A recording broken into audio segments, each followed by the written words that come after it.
Hi everybody, this is Erin Miller and we are going to take a look at Plotagon. It's a really great app where you get to create scenes, including the location, the characters, and all of their features. You put in the dialogue that the characters will say, and then you can also add in background sounds and noises to make it more fun. It's really user-friendly. The only thing is that you do have to have accounts created, and then, of course, the technology to support it. So we'll take a look at characters first. The Albert Einstein and Isaac Newton ones, those are ones that were already put in there by Plotagon. Serenity and Connor are ones that I've designed. But if we take a look at them, we have all sorts of different facial features and skin tones, different hair options, facial hair options. In the eyes, we have the eye color, but also eyeliner, eyebrow, lips with lots of fun options. We can give them accessories. You see Connor here has these glasses, but you could choose any of the glasses or the hats, some of which are content related, which could be great if that works out with your curriculum. And then tops, surprisingly enough, Connor is wearing a purple shirt. Pants, you can see Connor's boxers because he is in, I guess, high school because he looks older. Shoes, you can change their dialogues and then you give them their names. When you're all set, you just click done. You can come back at any time and edit your characters, change anything you want to about them. And if you do that, it still is automatically changed in any plots that you've used them in.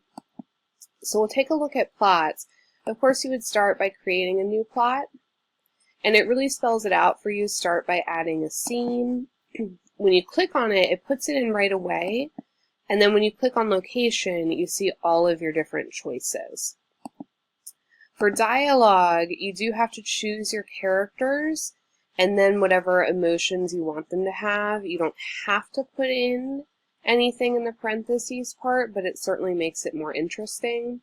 You could add in more characters, actions, more dialogue, sounds, and you can see you can move these things around. If you don't like one of them, you could just delete it altogether. So it's really user-friendly, but I want to show you mine so we have a better idea of how it works. So for mine, the location that I chose was the library, and then I chose my characters that I created, Connor and Serenity. You'll see here it says Connor is close by, Serenity is further away. Once you actually click on the individual box, you can see how you have the options. If I put Connor by the door, they wouldn't be close enough to physically interact, so I chose to have them a little bit closer. I chose tranquil music. Of course, you could choose any of these, which would be fun, and you don't have to worry about copyright. Now, I typed in their dialogue. Like I said, you would want your students to probably have this done before they actually start working in the app so that they can just copy and paste and then change all of the fun extras. So I chose Serenity. I gave her a heart sign, but you have all of these different options to choose from. Some of them are actions, some of them are emotions, and when you choose emotions and even some of the actions, it definitely affects their facial features, but also how they deliver the lines, which is pretty great. Here, what I did is I put in an action. Now, I chose Serenity. Axon, I chose High Five, but there are some fun ones. Let me click on that again so you can see what the choices are. You might, pick and choose based on what you have your scene for. And then the other character that they interact with, especially if you're working with more than two. I am going to delete this because I don't want Serenity and Connor to high five more than once. This here is a sound. So once again, I would just click sound, go to sound effect, and have all of these great ones to choose from. I'm going to delete it because I don't want things to repeat. And once again, you can see that I chose things in the parentheses to affect how they deliver the lines. I want to play this for you. so you can see what it really looks like when it's put together. I love being in the library. Me too. So much wonderful learning happens here. Oh no, school's over and we have to wait for so many hours to come back to the library. Bummer, but at least our librarian created such a strong online presence for us. Okay, so you can see it's super easy to use. You can include subtitles, which is an amazing feature and one that I would certainly use if I were creating something for the students, like maybe a fun book trailer. The one thing I'll show you with this example plot, this is one that Plotagon actually created.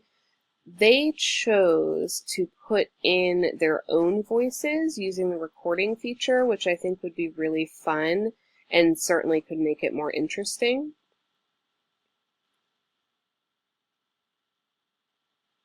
So we'll show you how Albert Einstein does it. Simply press the microphone next to the dialogue. And you can record your own voice. Pretty amazing, yeah? And if your characters are next to each other, they can interact by adding an action. Huh? Say, So you got to see them teasing each other and also the high fives. I really think Plotagon could have a lot of fun options for many of your different teachers. Any type of summarizing activity, but also anything where you want students to create a dialogue going back and forth. For example, I know in our library a big project that happens is the 8th graders look into the watershed and environmental issues. One of their options is creating a kid's storybook. How fun would it be if they could do that on Plotagon instead? So I hope you'll give it a try. Thanks.